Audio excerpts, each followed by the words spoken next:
Hi everyone, and welcome to day 12 of Rebuilding the Gates of Nehemiah. In day 11 we looked at the refuse gate, which was the last gate regarding the purifying or cleansing gates. We went through the valley gate, which was very humbling usually, and then we prayed through the refuse gate, which was where we let go of many things. And today we are looking at the fountain gate, which is the first of our power gates. Now, just to remind you, the pool of Siloam, which I spoke of in day 11, that was also called sent, or which means sent, is the place where Jesus cleansed the man's eyes. He put mud on his eyes, and then he said to the man to go and wash himself in the pool of Siloam. And because the refuse gate and the fountain gate are very close to one another, the pool of Siloam is also close to the fountain gate and could be accessed by it. And the pool of Siloam was also where people were cleansed before entering the temple. Now, the valley gate, if we focus on that, was close to the Gihon spring, and it was called the fountain gate because it was the gate through which they reached the Gihon spring, which was their main water source, or a big water source to the city of Jerusalem. And I want to just read to you out of John 7 to remind you of what this fountain in the fountain gate actually means. So if we go to John 7, let me just get there. In verse 37, it says, "All that the Father gives me will come to me, and the one who comes to me I will by no means cast out. For I have come down from heaven not by my own will." Am I now in 7? Oh, sorry, I'm in 6. I couldn't understand. Let me try again. 37. Right, here we go. "On the last day, that great day of the feast, Jesus stood and cried out, saying, 'If anyone thirsts, let him come to me and drink. He who believes in me, as the scripture has said, out of his heart,'" or belly, many translations say belly, "will flow rivers of living water." But this he spoke concerning the Spirit, whom those believing in him would receive. For the Holy Spirit was not yet given, because Jesus was not yet glorified. So here we see that the fountain of living water symbolizes the Holy Spirit that we should be drinking from constantly to be satisfied.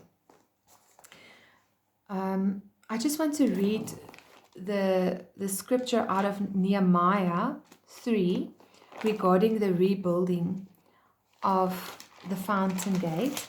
If we go to Nehemiah, and it is in verse 14, it says, 15. "Salun the son of Kolhozen, leader of the district of Mizpah, repaired the fountain gate. He built it, covered it, hung its doors with its bolts and bars, and repaired the wall of the pool of Shelah." This is also the pool of Siloam that I was speaking about, "by the king's garden, as far as the stairs that go down from the city of David." The king's garden was the place where the kings were buried. It's only this verse that we're going to focus on today. So when we look at the first of the power gates, which is the fountain gate, when we look at repairing of this gate, we have to ask ourselves, number one, from which fountain are we drinking? Are we drinking from the fountain of the Holy Spirit, or are we being saturated by other things? And I just want to read some scriptures to you with regards to the fountain of life, which the Holy Spirit is. It says in Proverbs 14:27 that fear of the Lord is the fountain of life. Then in Proverbs 10:11 it says, "The mouth of the righteous is a fountain of life." It speaks of a fountain as relationship. When we look at Songs of Solomon 4 verse 15, it says, "You are a garden fountain, a well of flowing water." And then we also see in Zechariah 13:1 that it speaks of cleansing and renewal. It says, "On that day, a fountain will be opened to the house of David and inhabitants of Jerusalem, to cleanse them from sin and impurity." So when we want to rebuild the fountain gate, then we can start by focusing on these scriptures. And we can pray regarding fear of the Lord, places where we have feared man or death or other things, and place them above God, because you cannot serve mammon and God. You cannot have fear of men and fear of the Lord. So when we truly have reverence for God and we realize how magnificently, wonderfully powerful He is, then we fear nothing else because we are safe with Him. Then the second one is the mouth of the righteous. If we think of the fact that we are drinking from the fountain of the Holy Spirit, which is our life, then what comes out of our mouth should be that same fountain. The word says that there cannot come clean water and brakwater. I'm thinking of the English word now. Water that's undrinkable out of the same fountain.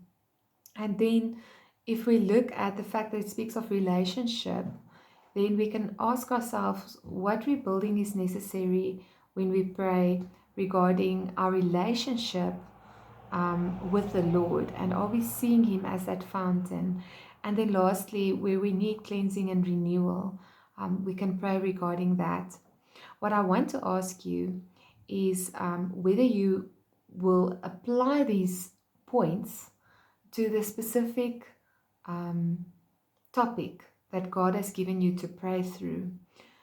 Because as we will see a little bit later, we need to be specific in terms of our prayer at the fountain gate. Now, there are two things that we need to realize. The one is that we must only drink from the fountain, which is the Holy Spirit, and we must ask ourselves whether we are doing that. If we are doing that, then the fruit of the Spirit should be evident in our lives. But then we also should be asking ourselves whether living water, as that scripture says, is flowing from our belly. Now, there's a piece in John where it says, "Rivers of living water will flow from your belly." It doesn't say river, it says rivers, which means that in one place the river of living water can flow, and in another place it can be blocked. So if we don't trust God, let's say for instance that the Lord has been speaking to you to rebuild the walls with regards to you trusting Him and your relationship with Him. If you do not trust the Lord, it doesn't mean that you don't trust Him in all areas. It has to do with where you've experienced something contradictory to what the Word says. So let's say, for instance, that God says that He's our provider and He says He's our healer. Now, one man can have the experience of being sick his whole life, and he might have trouble truly believing that God is his healer because he hasn't physically experienced it in this world. Someone else could be struggling with poverty their whole life, and they struggle to see the Lord as their provider because that hasn't been their experience. So in the areas where we have not experienced what the Word says, our experience always trumps our head knowledge. That means that we know that He is our provider, but because it hasn't been our experience, we cannot truly believe it deep within. And then we need to ask the Lord to come and show us who He is so that we can have an experience of that. And when we do, then those rivers of living water can flow. Places where we've had pain and disappointment, in those areas we struggle to flow and to allow the Holy Spirit to flow through us, to have those living waters flow through us. Because remember that the fountain gate is the first of the power gates. And there's significance in the fact that the pool of Siloam was called, means sent. Because after we have now been humbled and we have been cleansed, then we can be sent to the world to show them the love and the power of God. But we can only do that when we ourselves drink from the fountain. What I want to leave you with today is, in your focused prayer time regarding rebuilding the walls of Nehemiah, focus on those scriptures that I mentioned about the fear of the Lord, which is a fountain of life, the mouth of the righteous, which is a fountain of life, our relationship with Him, and cleansing and renewal, especially renewal. And then focus and ask yourself whether in the area that you are praying through, the Lord is truly your source of life. And then ask yourself whether that river is flowing through you to others.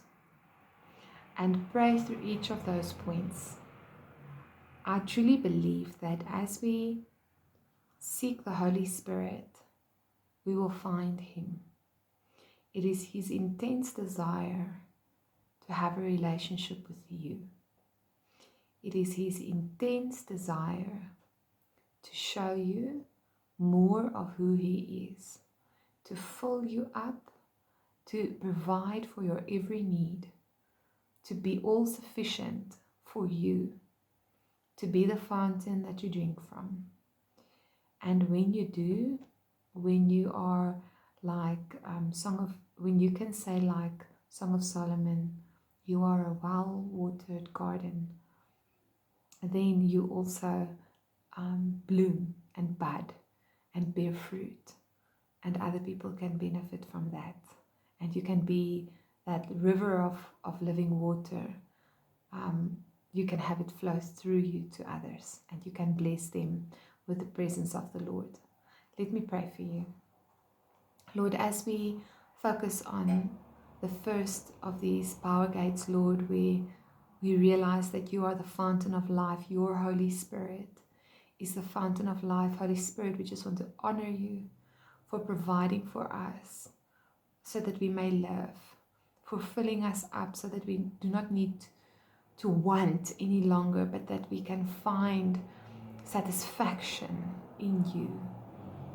Lord, I pray that you will show us, teach us, help us in this regard, and that you will, as each person learns, Lord, more about you and prays through this gate, that you will come and be their teacher and direct their flow and assist them in coming closer and drinking deeply from you.